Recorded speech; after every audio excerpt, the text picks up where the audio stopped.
Baik, sesuai dengan janji saya minggu lalu bahwa minggu ini adalah pembahasan tentang pertanyaan-pertanyaan yang terkait dengan materi yang sudah saya share di minggu lalu ya, tentang kerangka kerja dari proses manajemen risiko.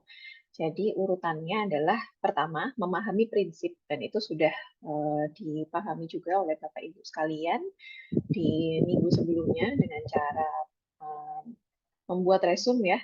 Kemudian prinsip itu seperti apa ya? Ideologi gitu ya. Ideologi kalau negara kita kan Pancasila ya. Kemudian bagaimana kita tuh berusaha untuk bisa menerapkan nilai-nilai dari ideologi tersebut ke dalam kehidupan kita sehari-hari. Nah, demikian juga dengan manajemen resiko. Itulah kenapa ada prinsip. Jadi prinsip itu sebisa mungkin diterapkan oleh korporasi ataupun organisasi yang berusaha untuk menerapkan manajemen risiko di lingkungannya.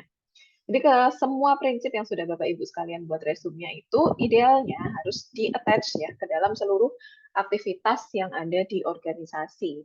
Jadi tidak pada akhirnya nanti ketika proses manajemen risiko ini sudah menjadi budaya, tidak akan lagi memberatkan si pekerja gitu ya, ketika harus menjalankan seluruh uh, urutan dari proses manajemen risiko karena prinsip-prinsipnya itu sudah berusaha untuk di-attach ke dalam aktivitas dan juga budaya organisasi.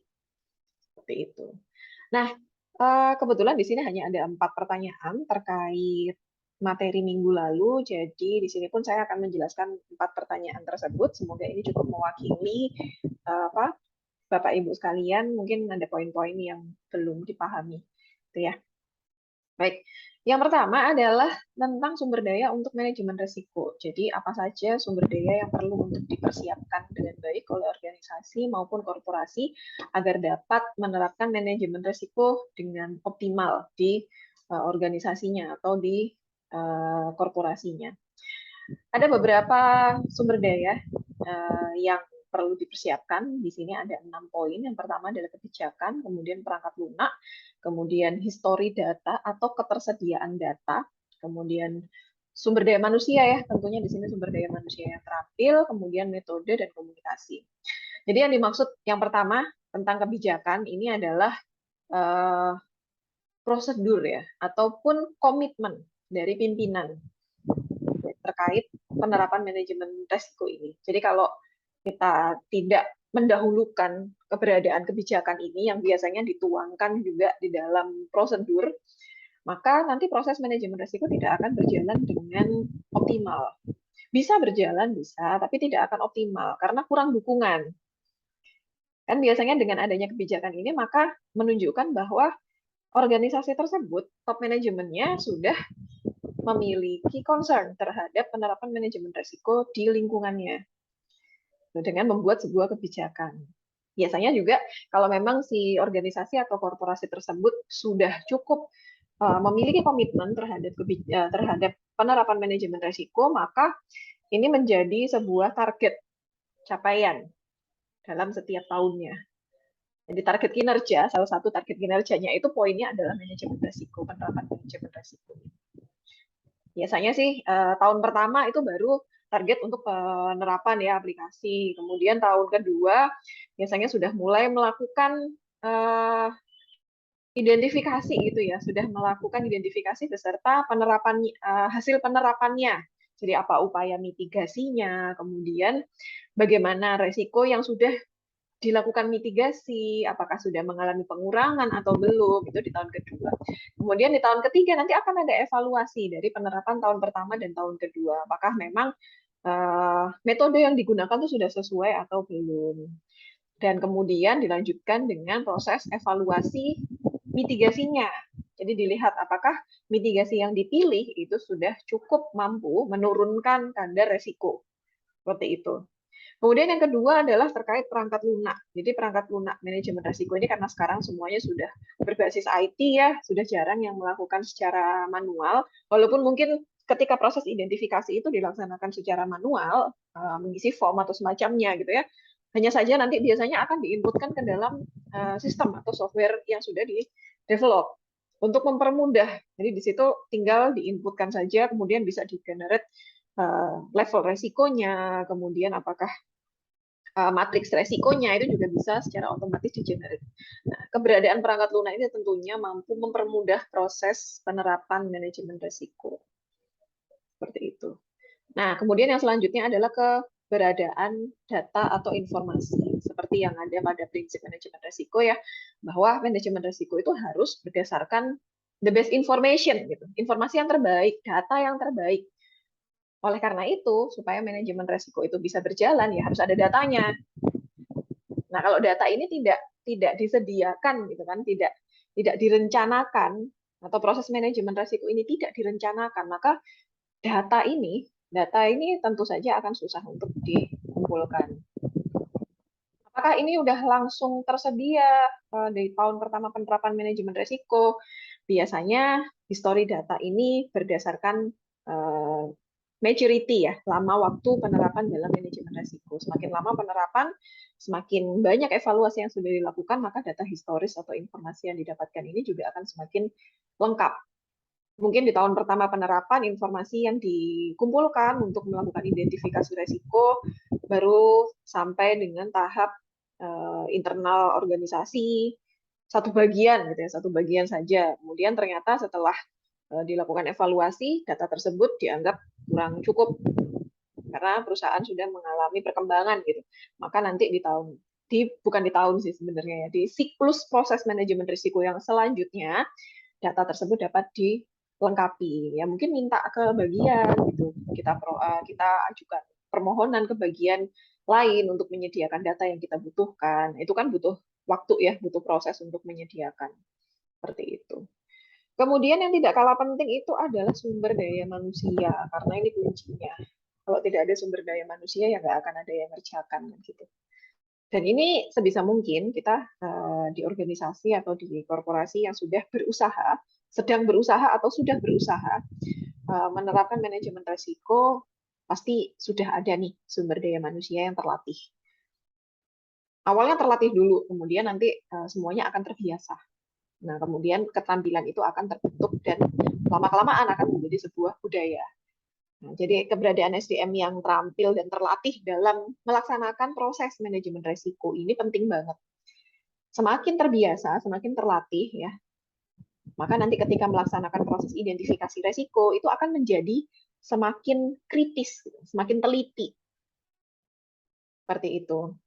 Kemudian demikian halnya ketika melakukan penilaian pun juga gitu, semakin sensitif terhadap data.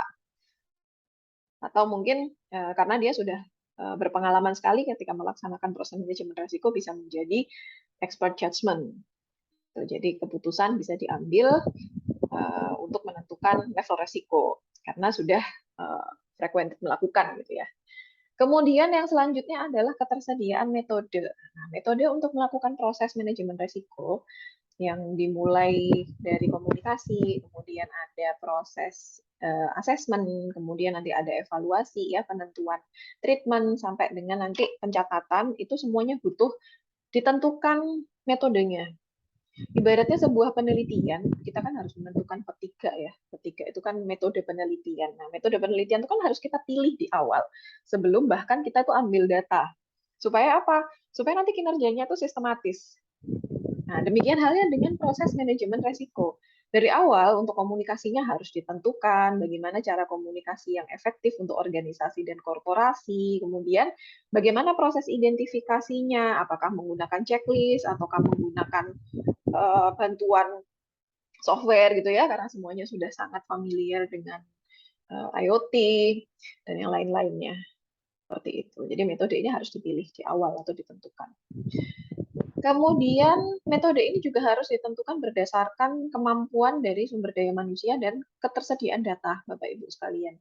Jadi metode ini nanti akan saya jelaskan lebih lanjut dalam proses ya, proses manajemen risiko. Jadi ada metode itu ada kualitatif, kuantitatif nanti ketika analisis risiko. Itu juga bergantung dari kemampuan SDM-nya serta ketersediaan data. Jadi ketersediaan data di bagian Bapak Ibu sekalian atau di organisasi Bapak Ibu sekalian itu cenderung kemana? Apakah cenderung ke data narasi, naratif, deskriptif, ataukah cenderung ke historis statistik gitu ya. Nah, itu akan menentukan pilihan metode yang akan kita gunakan nantinya. Kemudian yang terakhir adalah komunikasi. Nah, ini akan terkait dengan pertanyaan yang selanjutnya ya, karena metode komunikasi yang jelas itu dan terstruktur tentunya yaitu akan sangat menentukan dalam proses manajemen risiko. Keseluruhan proses bahkan mulai dari awal, mulai dari penyediaan kebijakan, kemudian menentukan perangkat lunak, ini kan semuanya membutuhkan proses komunikasi dengan pihak yang terkait gitu ya. Kalau bagian manajemen risiko di situ di dalamnya tidak ada ahli IT gitu ya, maka pembuatan perangkat lunak harus bekerja sama dengan bidang IT kan tentunya, dan itu butuh media komunikasi yang jelas. Nah, ini kita bahas di materi yang selanjutnya di matriks komunikasi ya. Ada pertanyaan yang kedua adalah apa sih manfaat matriks komunikasi di dalam proses atau di kerangka kerja manajemen risiko ini. Jadi seperti yang Bapak Ibu lihat di layar, ini contoh saja dari matriks komunikasi. Sebenarnya matriks komunikasi itu bentuknya banyak sekali. Monggo bisa dicari di Google. Dia akan menampilkan banyak sekali bentuk. Cuma intinya adalah matriks komunikasi ini dibuat untuk mempermudah dan memperjelas bagaimana cara tiap bagian di organisasi atau di korporasi itu berbagi informasi. Intinya itu. Nah, karena di dalam nanti proses manajemen risiko itu ada tahapan komunikasi, maka perlu ditentukan bagaimana cara berkomunikasi yang disepakatin. Nah, keberadaan matriks komunikasi ini akan membantu untuk memperjelas pilihan komunikasinya itu menggunakan apa. Misalkan seperti yang ada di layar. Item komunikasi yang pertama adalah mengkomunikasikan kebijakan, visi misi, dan budaya perusahaan. Di manakah kita dapat memperoleh informasi ini? Itu sudah ditentukan di dalam matriks ini. Yang pertama, bisa melihat company profile. Kemudian bisa dilihat melalui laporan tahunan, website, dan ada surat resmi. Atau biasanya juga dipasang gitu ya, dipasang di front office. Gitu. Nah, itu disepakati di sini sehingga seluruh karyawan gitu ya yang terlibat di dalam proses manajemen risiko ini mampu untuk mencari informasi tersebut. Jadi tidak ada lagi orang yang kehilangan atau tertinggal, left behind gitu karena dia tidak mendapatkan informasi ini. Dan dia nggak tahu gitu harus mencari informasi ini kemana. Itulah kenapa dibuatlah matriks komunikasi ini, dan jangan lupa matriks komunikasi ini tidak disimpan sendiri oleh bagian manajemen risiko, tapi harus disosialisasikan ke seluruh lini yang terlibat. Jadi si matriks komunikasi ini bisa menjadi alat yang sangat membantu gitu ya, khususnya dalam proses mengidentifikasi dan mengevaluasi resiko nanti.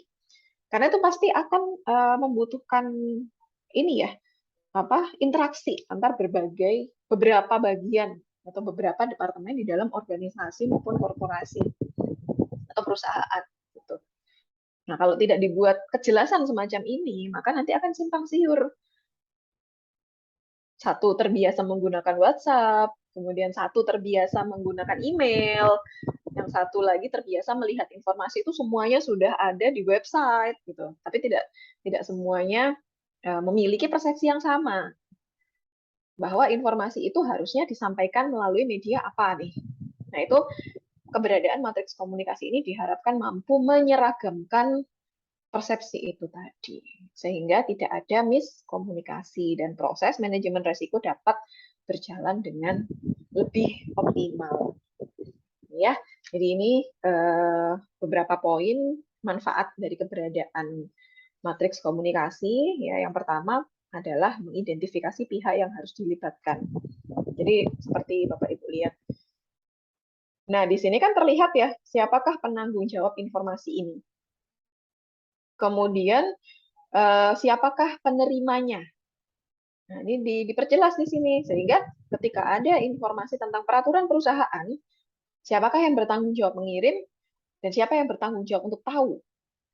Ketika di sini sudah tertulis dan disosialisasikan, maka jangan sampai kemudian karyawan, pelanggan, karyawan ya paling tidak karyawan, karena ini yang ada di internal organisasi itu nggak tahu tentang peraturan perusahaan ini.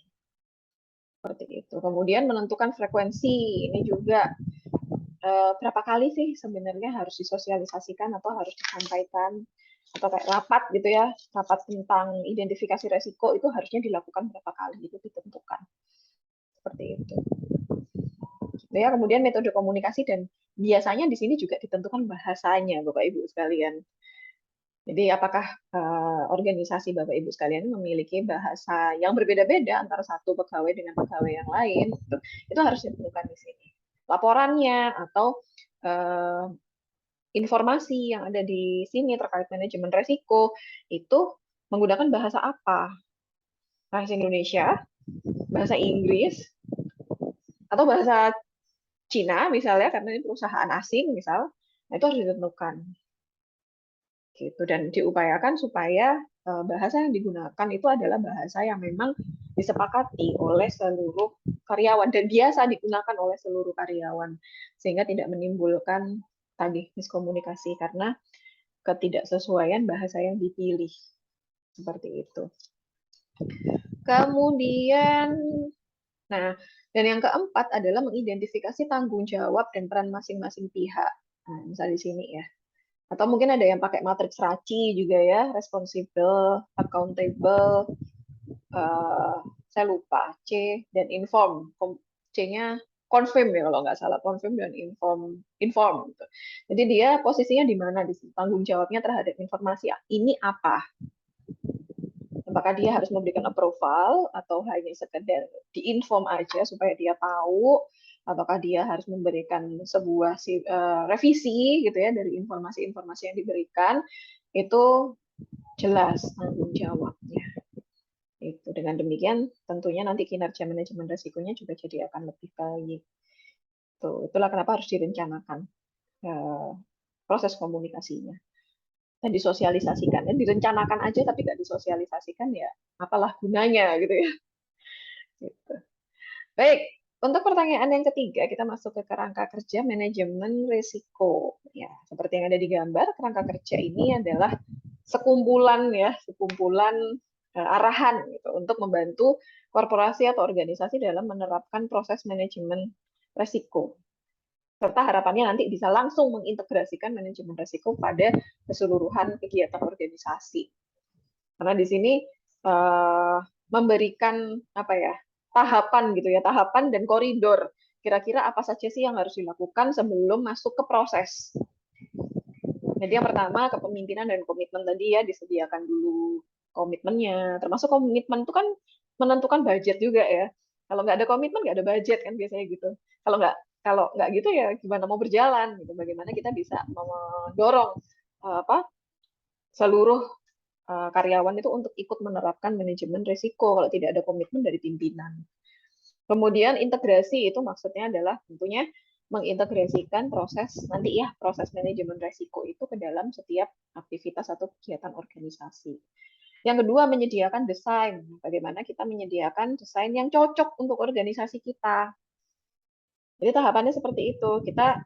Pertama kita komitmen. Komitmen untuk apa? Mengintegrasikan. Mengintegrasikan bagaimana caranya? Ya kita buat desain yang cocok. Desain proses manajemen resikonya. Tadi seperti yang saya contohkan metode tadi. Kita pilih metode yang cocok. Mulai dari metode identifikasinya, metode komunikasinya, kemudian metode evaluasinya. Semuanya dipilih dan disesuaikan dengan budaya organisasi. Supaya manajemen resiko tidak menjadi sesuatu yang mempersulit. Kemudian implementasi, gitu. Proses implementasinya bagaimana, siapa yang bertanggung jawab. Kemudian berapa lama proses implementasi untuk satu siklus proses manajemen resiko. Kemudian evaluasi. Nah, setelah diimplementasikan tentunya ada evaluasi ya. Evaluasi ini tentang semuanya, tentang metode dan tentang hasil. Jadi kita lihat juga metodenya. Kalau hasilnya kurang optimal, kira-kira metodenya cocok nggak ya? Apakah metode identifikasi resiko yang tadinya menggunakan checklist itu harus dikembangkan karena sekarang semua orang sudah enggan gitu menggunakan kertas. Oh ternyata kalau pakai kertas tuh gampang hilang. Oke kita pakai digital aja, pakai form. Gitu. Itu evaluasi. Kemudian yang terakhir adalah implementasi perbaikan. Gitu. Jadi continuous improvement ya untuk kerangka kerja manajemen resiko ini. Jadi ini koridor-koridor atau tahapan-tahapan yang nanti akan mempermudah proses pelaksanaan manajemen resiko di organisasi. Seperti itu. Nah, setelah kita memahami prinsip, kemudian setelah kita memahami tadi ya kerangka kerja, kemudian kita masuk ke proses nantinya. Ini adalah bagian proses manajemen resiko berdasarkan ISO 31000-2018. Nah, yang ditanyakan adalah kenapa harus ada komunikasi dan konsultasi di sini. Ini tujuannya banyak sebenarnya keberadaan komunikasi dan konsultasi. Di awal pertanyaan tadi juga sudah membahas singkat tentang komunikasi ya, kenapa kok harus ada aspek komunikasi di sini. Karena pada dasarnya manajemen risiko itu sangat bergantung pada komunikasi antar bagian, khususnya untuk ketersediaan data dan keterbukaan, gitu ya. Karena kan kalau kita bicara soal resiko, mungkin kita bicara soal apa sih kurangnya departemen itu, atau apa sih kurangnya proses. Gitu. Dan itu mungkin saya kurang tahu ya kalau di korporasi Bapak Ibu sekalian itu menjadi sebuah hal yang tidak ingin dibuka mungkin ya. Gitu. Nah itu dengan adanya komunikasi dan konsultasi ini nanti kita tuh ketika melakukan penilaian manajemen resiko itu tidak sepihak. Tapi kita mengkomunikasikan kepada bagian seluruh yang terlibat di dalam satu bagian itu bahwa teridentifikasi resiko semacam ini. Kemudian setelah dianalisis dan dievaluasi ternyata resiko ini masuk resiko yang severe, yang tinggi. Gitu. Apakah ini benar? Nah itu kan kita butuh feedback tuh dari yang lain. Kemudian kita tentukan mitigasinya seperti apa. Kita juga butuh feedback lagi. Itulah kenapa ada komunikasi dan konsultasi. Jadi keberadaan komunikasi dan konsultasi ini sangat membantu dalam satu mengidentifikasi resiko. Ya, namanya mengidentifikasi pasti butuh komunikasi. Kemudian melakukan penilaian, ya itu juga membutuhkan komunikasi yang baik. Gitu. Jadi melalui diskusi, kemudian konsultasi dengan beberapa pihak yang terkait, terus dari situ kita akan mendapatkan informasi tentang resiko, kemudian dilakukan proses analisis, sehingga nanti kita tahu bahwa resiko itu masuk kategori tinggi, sedang, atau rendah. Itu semua butuh proses komunikasi. Dan dikonsultasikan kepada pihak terkait dan juga pihak yang berwenang untuk melakukan proses siklus manajemen resiko ini. Seperti itu. Caranya gimana? Ya, caranya kita kembali lagi kepada matriks komunikasi tadi. Untuk proses identifikasi pakai apa? Komunikasinya bagaimana? Ketika sudah identifikasi ada risk register, dikomunikasikan lewat apa? Siapa saja yang harus tahu sebelum masuk ke tahap analisis. Nah, seperti itu. Kemudian melalui media komunikasi dan konsultasi ini juga harapannya nanti bisa membantu mengembangkan rencana mitigasi resiko. Karena kadangkala tidak bisa dikerjakan sendiri ya. Kita butuh masukan dari beberapa pihak yang lain. Misalkan nih teridentifikasi resiko finansial di bagian produksi. Nah itu kan bukan kewenangan bagian produksi untuk menentukan budgeting mungkin ya. Seperti itu. Mungkin ada keterbatasan-keterbatasan yang kebijakan-kebijakan tentang penggunaan anggaran yang ditentukan oleh bagian keuangan atau semacamnya, metode-metode pencairan. Nah, itu tentunya harus ada proses konsultasi dengan pihak keuangan untuk bisa menentukan mitigasi yang tepat. Jadi perlakuan apa yang akan dipilih gitu. Jadi kita bisa memastikan bahwa semua orang dalam organisasi itu nantinya akan memahami resiko. Di salah satu aspek manfaat komunikasi dan konsultasi adalah meningkatkan pemahaman terhadap resiko yang sudah kita asesmen. Kemudian adanya proses komunikasi dan konsultasi ini juga menjamin prinsip dari manajemen resiko, yakni akuntabilitas dan transparansi ya. Karena resiko ini tidak boleh ditutupi, khususnya internal, karena ini semuanya terlibat, gitu kan. Everyone is risk owner, gitu. Nah, itu dari sini ditentukan untuk bisa mempermudah proses transparansi. Dan juga dengan komunikasi yang baik itu akan bisa meningkatkan engagement antara perusahaan dengan stakeholder. Seperti itu Bapak Ibu sekalian.